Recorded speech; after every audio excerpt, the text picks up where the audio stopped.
காலும் பொறுத்தருளும் செல்வக்குமரன் பொய்யான மயிலேறும் காட்சி எழியாவும் ஒளி வீசும் தெய்வாம்சமே பொய்யான என் வாழ்க்கை புவி மீது நிலையாக அருள் செய்ய வர வேணுமே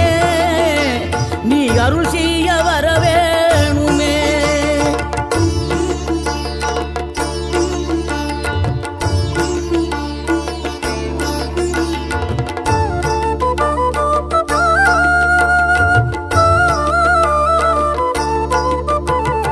இகழ்தலையும் புகழ்தலையும் ஒரு முகமாய் கருதும்படி செவி உரைத்த முத்து குமரன் நீ வறுமையையும் வளமையையும் சமநிலையை உணரும்படி மதி கொடுத்த